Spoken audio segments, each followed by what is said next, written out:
Hello everyone, आप सभी का स्वागत है आज की क्लास में। दोस्तों आज हम पढ़ने वाले हैं एमसीक्यू क्वेश्चंस। जी हाँ, पॉलिटिकल साइंस के जो 4th, 5th, 6th, 7th chapter है दोस्तों, इन सभी के आज हम एमसीक्यू पढ़ने वाले हैं। दोस्तों वीडियो को लाइक कर दीजिए और अपने दोस्तों तक शेयर कर दीजिए। चलिए आज की क्लास को शुरू करते हैं। तो दोस्तों ये हमारा है अंतर्राष्ट्रीय संगठन से सारे एमसीक्यू, तो ध्यान दीजिए। ठीक है, आ जाइए। तो पहला है, निम्न में से लीग ऑफ नेशंस के संस्थापक कौन थे? मतलब लीग ऑफ नेशंस के संस्थापक बताने हैं आपके दोस्तों। तो कौन है? Woodrow Wilson. कौन है? Woodrow Wilson, league of nation के संस्थापक। ठीक है, याद हो गया, लीग ऑफ नेशन के संस्थापक वुड्रो विल्सन। ठीक है, आइए नेक्स्ट पे चलते हैं। लीग ऑफ नेशंस किस वर्ष स्थापित किया गया था? दोस्तों लीग ऑफ नेशन किस वर्ष स्थापित किया गया था? ठीक है, सुन लिया आप लोगों ने क्वेश्चन, तो ध्यान दीजिए। 1920 में, पूरा जो डेट है इसका 10 जनवरी 1920 में लीग ऑफ नेशंस की स्थापना की गई थी। ठीक है, चलिए आगे चलते हैं। थर्ड क्वेश्चन देखिए, लीग ऑफ नेशंस का मुख्यालय कहाँ है? देखो दोस्तों, मुख्यालय पूछा है आपसे, लीग ऑफ नेशन का मुख्यालय कहाँ है? तो जिनेवा में। तो दोस्तों अभी तक हमने 3 क्वेश्चन पढ़ लिए। लीग ऑफ नेशन के संस्थापक वुड्रो विल्सन, कब स्थापित किया गया? 10 जनवरी 1920 को। और इसका मुख्यालय कहाँ पर है? तो जिनेवा में। ठीक है, लीग ऑफ नेशंस का मुख्यालय कहाँ है? तो जिनेवा में। बहुत बढ़िया, आ जाइए। देखिए अगला जो हमारा क्वेश्चन है, लीग ऑफ नेशंस का संचालन किस वर्ष बंद कर दिया गया था? दोस्तों तो किस वर्ष बंद कर दिया जाना चाहिए? 1945 में, क्योंकि ये दूसरे विश्व युद्ध को रोक नहीं पाया था। और 1945 में किसकी स्थापना हुई थी? संयुक्त राष्ट्र संघ की स्थापना हुई थी। ठीक है, तो इसको कब बंद कर दिया गया था? 1945 में बंद कर दिया गया था। ठीक है, लीग ऑफ नेशंस को कब बंद कर दिया गया? 1945 में। आगे चलते हैं। तो दोस्तों अब हमारा अगला क्वेश्चन, लीग ऑफ नेशंस के असफल होने का परिणाम क्या था? इसने बोला लीग ऑफ नेशंस के असफल होने का परिणाम क्या था? दोस्तों द्वितीय विश्व युद्ध हुआ। ठीक है, इसको ये रोक नहीं पाया, इसी का परिणाम निकला। ठीक है, तो लीग ऑफ नेशंस असफल का परिणाम क्या हुआ? द्वितीय विश्व युद्ध। ठीक है, आगे चलते हैं। देखिए अगला क्वेश्चन है, संयुक्त राष्ट्र संघ का मुख्यालय कहाँ स्थित है? दोस्तों संयुक्त राष्ट्र संघ का मुख्यालय कहाँ स्थित है? दोस्तों आप लोगों को पता है कि संयुक्त राष्ट्र संघ में सबसे ज्यादा पावर किसकी है? तो अमेरिका की। तो यहाँ ही यही एक चीज है कि संयुक्त राष्ट्र संघ का जो मुख्यालय है वो कहाँ पर है? दोस्तों न्यूयॉर्क में। और न्यूयॉर्क कहाँ पर है? अमेरिका में। ठीक है, और संयुक्त राष्ट्र संघ में सबसे ज्यादा पावर किसकी है? अमेरिका, क्योंकि अमेरिका संयुक्त राष्ट्र संघ में सबसे ज्यादा डोनेट करता है, योगदान करता है। ठीक है, आगे चलते हैं। तो दोस्तों अगला क्वेश्चन है, संयुक्त राष्ट्र महासभा द्वारा 26 जून 1950 को कितने सदस्यों ने हस्ताक्षर किए थे? दोस्तों जब संयुक्त राष्ट्र संघ बना था तब इसमें कितने सदस्य देशों ने हस्ताक्षर करके इसको बनाया था? तो दोस्तों 51 देशों ने। कितने? 51 देशों ने। मैंने क्या बोला कि संयुक्त राष्ट्र संघ की जब स्थापना हुई तो कितने देशों ने मिलकर की थी? तो 51 देशों ने मिलकर हस्ताक्षर किया था। ठीक है, आगे चलते हैं। याद रहेगा 51 देश? चलो बढ़िया। अगला क्वेश्चन देखिए, महासभा द्वारा 3 वर्ष की अवधि के लिए निर्वाचित 54 सदस्य किस अंग के लिए होते हैं? देखिए 3 वर्ष के लिए निर्वाचित 54 सदस्य किसके लिए होते हैं? दोस्तों आर्थिक और सामाजिक परिषद के लिए। क्या बोला? महासभा द्वारा 3 वर्ष की अवधि के लिए निर्वाचित 54 सदस्य मतलब किस अंग के लिए होते हैं? तो किसके लिए होते हैं? आर्थिक और सामाजिक परिषद के लिए। 3 वर्ष के लिए निर्वाचित 54 सदस्य। ठीक है, किसके लिए होते हैं? आर्थिक और सामाजिक परिषद के लिए होते हैं। बहुत बढ़िया। आइए नेक्स्ट एमसीक्यू पे चलते हैं। देखिए नेक्स्ट है आपका, विश्व व्यापार संगठन में कितने सदस्य देश शामिल हैं? तो दोस्तों कितने सदस्य देश शामिल हैं? 194 सदस्य देश शामिल हैं। कितने हैं? 194। विश्व स्वास्थ्य संगठन, जिसे हम कहते हैं WHO, वर्ल्ड हेल्थ ऑर्गेनाइजेशन। ठीक है, बहुत बढ़िया। कब कितने देश शामिल थे इसमें? 194। ठीक है, आ जाइए। अब दोस्तों यूनिसेफ की स्थापना कब हुई? क्या बतानी है आपको? यूनिसेफ की स्थापना कब हुई? तो दोस्तों 11 दिसंबर 1946 में आपका यूनिसेफ की जो है स्थापना हुई। इसको कहते हैं हम संयुक्त राष्ट्र बाल कोष। ठीक है, यूनेस्को को, सॉरी यूनिसेफ को। ठीक है दोस्तों, स्थापना कब हुई? 11 दिसंबर 1946 में। कब किसकी हुई? यूनिसेफ की। ठीक है, आगे चलिए। यूनिसेफ का मुख्यालय कहाँ स्थित है? मैंने क्या बोला? यूनिसेफ का मुख्यालय स्थित कहाँ है? तो इसका भी न्यूयॉर्क में है। और एक और का था ना न्यूयॉर्क में, किसका? संयुक्त राष्ट्र संघ का भी, और यूनिसेफ का भी कहाँ पर है? न्यूयॉर्क में है। ठीक है, जिनेवा में किसका था? लीग ऑफ नेशन का था। ठीक है, आगे चलते हैं। तो दोस्तों देखिए आप, अंतरराष्ट्रीय श्रम संगठन ILO मूल रूप से लीग ऑफ नेशंस के स्वायत्त हिस्से के रूप में कब स्थापित किया गया? मतलब लीग ऑफ नेशंस को कब बनाया गया? तो 1919 में इसको स्थापित किया गया, ILO।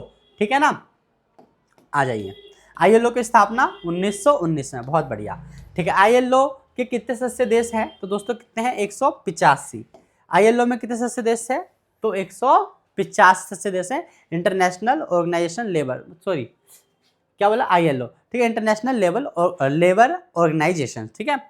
इसमें कितने सदस्य देश शामिल है, तो 150 सदस्य देश दोस्तों शामिल है आपके, ठीक है। आ जाइए, अगला क्वेश्चन है यूनेस्को का मुख्यालय कहाँ स्थित है, ठीक है ना, यूनेस्को का पूछ लिया आपसे, ठीक है। तो देखिए यूनेस्को का हेडक्वार्टर पेरिस में है। कहाँ पर है दोस्तों, पेरिस, ठीक है। आगे चलते हैं, भारत यूनेस्को का सदस्य कितने वर्ष से है, ठीक है, कब से है भारत यूनेस्को का सदस्य देश, किस वर्ष से है, तो 1946 से यूनेस्को में भारत जुड़ा हुआ है, ठीक है। 1945 में तो संयुक्त राष्ट्र संघ में जुड़ गया था, उसके बाद 1946 से यूनेस्को के अंदर ये जुड़ा हुआ है, ठीक है। तो एक बार सॉरी दोस्तों, एक बार रिवीजन कर लेते हैं इसका, ठीक है। देखिए अभी और क्वेश्चन है, एक और क्वेश्चन है, देखिए यूनेस्को में कितने सदस्य देश शामिल है, तो 193 सदस्य देश शामिल है, ठीक है। तो इसके कुछ रिलेटेड क्वेश्चन देखो, एक बार देखो, ILO में 150 सदस्य देश है, ठीक है। यूनेस्को का मुख्यालय कहाँ है, पेरिस में। यूनेस्को में भारत कब जुड़ा, 1946 में, बहुत बढ़िया, ठीक है। यूनेस्को में कितने सदस्य देश शामिल हैं, तो 193 सदस्य देश शामिल है, ठीक है। ये आपके लिए क्वेश्चन है कुछ, ठीक है, ये आपसे पूछने के लिए, ठीक है। तो चलो एक क्वेश्चन पूछ लेता हूँ, बताओ कि लीग ऑफ नेशंस का मुख्यालय कहाँ स्थित था, इसे कमेंट करके बता दो, लीग ऑफ नेशन का मुख्यालय कहाँ स्थित था, कहाँ पे स्थित था दोस्तों, बता दो भाई, जिनेवा में स्थित था, ठीक है। ये सारे आपके लिए क्वेश्चन मैंने बनाए हैं, ठीक है, ये आपको आंसर देने, देख लो, अब वीडियो को पोस्ट करके इसके आंसर अपने मन में लो, ठीक है। अब आगे चलते हैं दोस्तों, नेक्स्ट चैप्टर पे आ जाओ, नेक्स्ट चैप्टर आ जाओ, समकालीन विश्व में सुरक्षा, ठीक है। इसके अब MCQ पढ़ोगे, ठीक है, तो वीडियो में बने रहें और पढ़ते रहे दोस्तों, इस तरीके से। आइए, अमेरिका और सोवियत संघ ने निम्न में से किन संधियों पर हस्ताक्षर किया था, अमेरिका और सोवियत संघ ने, यहाँ क्या बोला जा रहा है, अमेरिका और सोवियत संघ ने निम्न में से किस संधियों पर हस्ताक्षर किया, तो दोस्तों इसने सब पे किया था, ठीक है ना।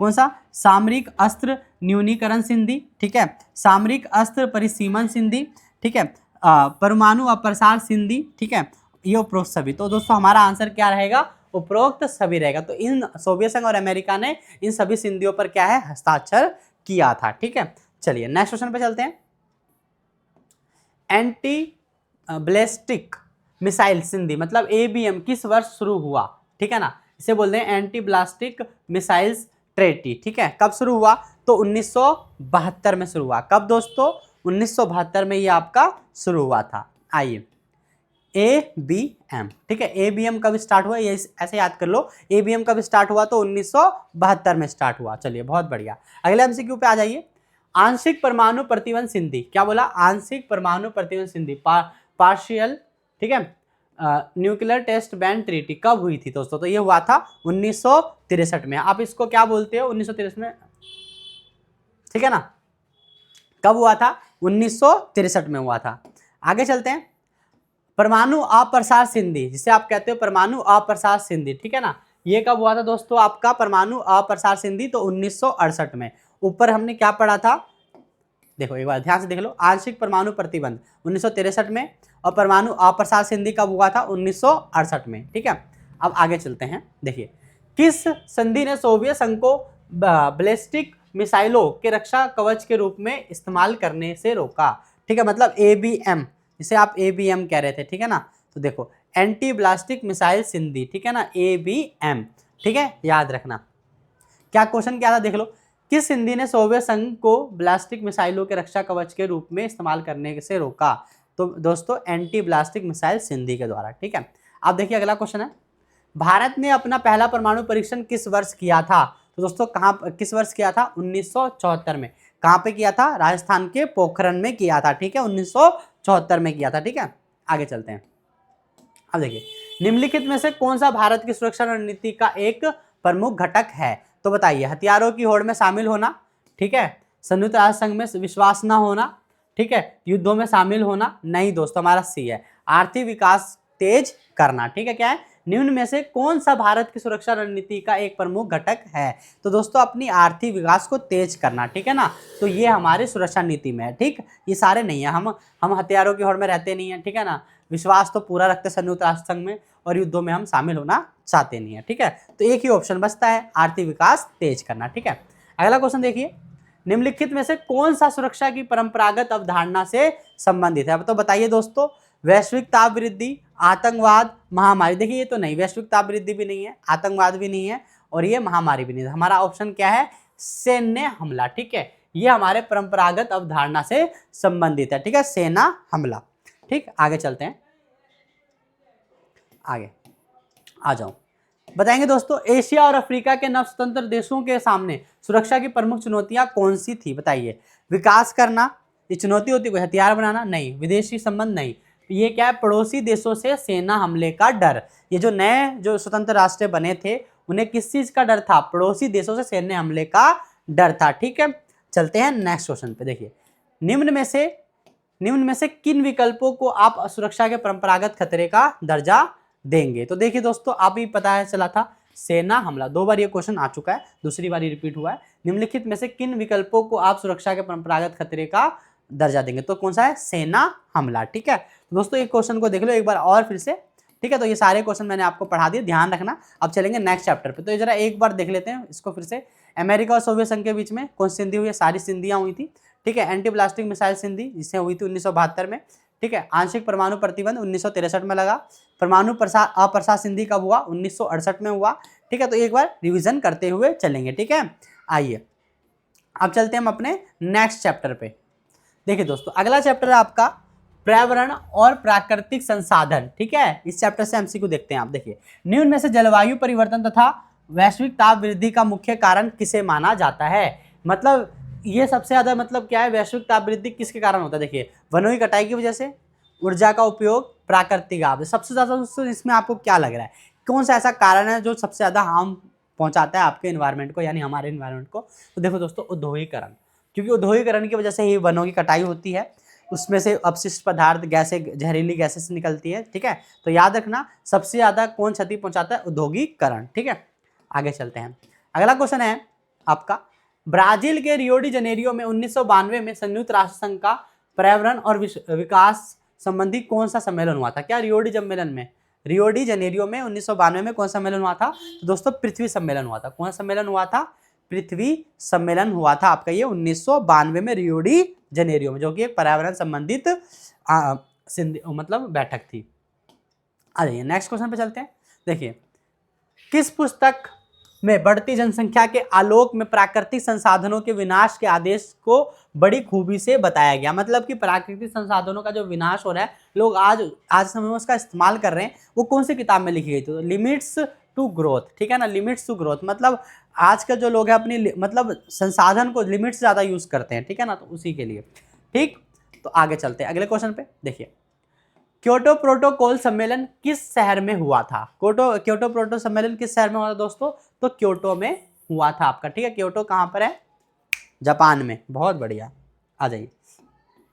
अब बताइए, रियो सम्मेलन में कितने देशों के प्रतिनिधियों ने भाग लिया था, तो 180 से ज्यादा लोगों ने भाग लिया था। ठीक है, कितने लोगों ने, 180 से ज्यादा देश, मतलब देशों के लोगों ने या देशों ने लिया था। ठीक है, रियो सम्मेलन में 180 लोगों ने या 180 देशों के प्रतिनिधि ने भाग लिया था। ठीक है, आगे अगला क्वेश्चन देखिए, रियो सम्मेलन में जलवायु परिवर्तन, जैव विविधता और वानिकी के संबंध में निर्धारित नियमाचार का क्या कहना है।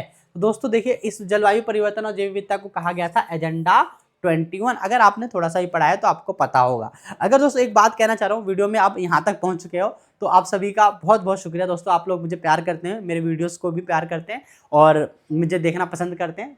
ठीक है, तो दोस्तों देखिए, अगर अभी भी आपने नहीं पढ़ा है पॉलिटिकल साइंस के सभी चैप्टर्स को, तो अभी भी आपके पास मौका है, जाइए, प्लेलिस्ट बनी हुई है, वहाँ से जाकर देखिए और अपने अच्छे खासे चैप्टरों को बढ़िया और मतलब इंप्रूव करिए अपने क्वेश्चंस को। ठीक है, तो दोस्तों जाइए प्लेलिस्ट में और वहाँ से वीडियोस को देखिए। ठीक, आगे चलते हैं। देखिए, धरती के वायुमंडल में निम्नलिखित में से किस गैस की मात्रा में लगातार कमी हो रही है, तो दोस्तों ओजोन लेयर। किसको, ओजोन लेयर, जो हमारे जो ओजोन लेयर जो है उसमें कमी होती जा रही है। क्या, ये प्रदूषण की वजह से, क्योंकि वो घटती जा रही है। अब ओजोन लेयर का अपना एक महत्व है, ये हमें हानिकारक सूरज की पराबैंगनी किरणों से हमें बचाता है, हमारी त्वचा को जलने से बचाता है, और वही गैस जो है खत्म हो रही है। ठीक है, किसकी वजह से दोस्तों, गैस मतलब किसकी वजह से, जो ज़्यादा जो हमारे जो गाड़ियाँ चल रही हैं, एसी चल रही हैं, ठीक है, वायु प्रदूषण, ये सारी चीज़ों की वजह से। ठीक है, आगे चलते हैं। पृथ्वी सम्मेलन किस वर्ष आयोजित हुआ था, तो दोस्तों आपको पता है, पढ़ चुके हैं, 1992 में हुआ था। ठीक है, ब्राजील के रियो डी जनेरियो में। अब देखिए विश्व का पहला बांध विरोधी आंदोलन कहाँ था, तो ऑस्ट्रेलिया में सबसे पहले बांध विरोधी आंदोलन को चलाया गया था। ठीक है, याद रखना ये क्वेश्चन बहुत इंपॉर्टेंट है, कई बार आ चुका है। ठीक है, आगे चलते हैं। तो देखिए क्योटो प्रोटोकॉल किससे संबंधित है, तो देखो क्योटो प्रोटोकॉल क्यों लाया गया था, जो हानिकारक गैस जो निकलती है फैक्ट्रियों से उसको कम करना, ठीक है, उसका उत्सर्जन कम करना। ठीक है, तो यह ग्रीन हाउस गैसों का उत्सर्जन के लिए हुआ था ये। ठीक है, क्योटो प्रोटोकॉल। ठीक है, अब चलते हैं आगे। भारत में सबसे ज्यादा प्रसिद्ध बांध विरोधी आंदोलन का क्या नाम है, क्या बोला दोस्तों मैंने, भारत में सबसे ज्यादा प्रसिद्ध बांध विरोधी आंदोलन का क्या नाम है, दोस्तों नर्मदा आंदोलन। आपने बचपन से पढ़ा होगा नर्मदा मूवमेंट या नर्मदा आंदोलन। ठीक है, ये हमारे भारत का सबसे फेमस है, ठीक है, जो मतलब बांध का आंदोलन था। अब देखिए निम्न में से कौन सी संधि वैश्विक संपदा की सुरक्षा से संबंधित नहीं है, तो देखिए दोस्तों मैटेरियल संधि भी हुई थी, बोलेंगे मैटेरियल प्रोटोकॉल भी हुआ था, एजेंडा 21 भी हुआ था, क्योटो प्रोटोकॉल, लेकिन ये क्या बर्टलैंड संधि ये नहीं है। ठीक है, ये हमारे पर्यावरण से संबंधित नहीं है। ठीक है, आगे चलते हैं अगला पॉइंट।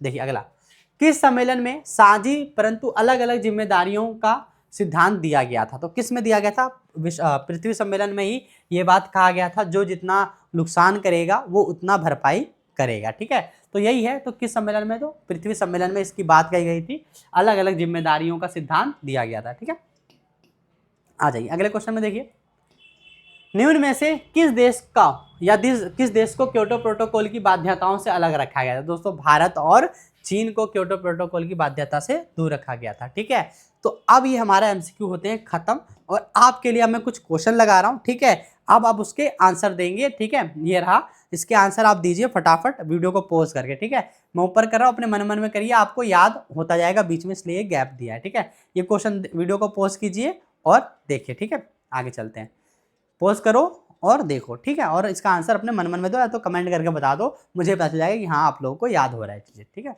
चलिए अब चलते हैं वैश्वीकरण वाले चैप्टर पे, लास्ट चैप्टर है ये। ठीक है दोस्तों, आइए तो देखिए दोस्तों, वैश्वीकरण चैप्टर सारे एमसीक्यू।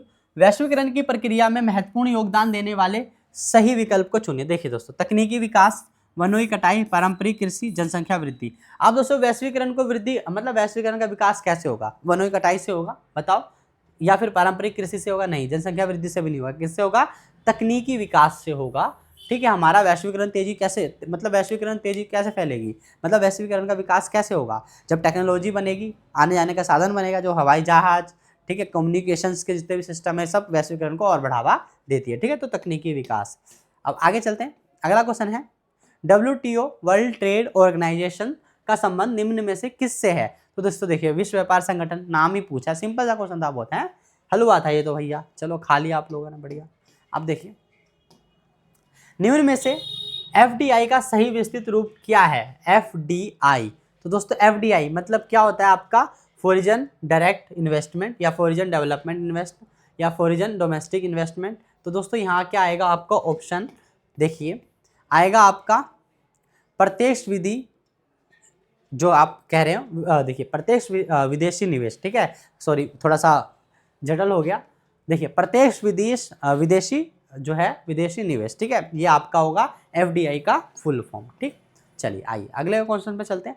WSF जिसे हम कहते हैं वर्ल्ड सोशल फॉर्म। ठीक है, तो वर्ल्ड सोशल फॉर्म की पहली बैठक कब और कहाँ हुई थी दोस्तों, तो 2001 में ब्राजील में हुई थी। कहाँ पर हुई थी, वर्ल्ड सोशल फॉर्म की जो पहली बैठक हुई थी 2001 में ब्राजील के अंदर हुई थी। ठीक है, चलिए बहुत बढ़िया, आ जाइए। देखिए वैश्वीकरण क्या है, पूंजी का प्रवाह है, बिल्कुल है भैया, हमने पढ़ रखा है, वस्तुओं का प्रवाह, विचारों का प्रवाह, ये सारी चीजें हैं। ठीक है, तो उपरोक्त सभी आंसर। ठीक है, कोई दिक्कत तो नहीं, आगे चलते हैं। तो देखिए दोस्तों, देखिए वैश्वीकरण का राजनीतिक प्रभाव क्या है, तो देखिए दोस्तों राजनीतिक प्रभाव आपने पढ़ा होगा, इंपॉर्टेंट क्वेश्चन है, आता भी है, तो ध्यान दें।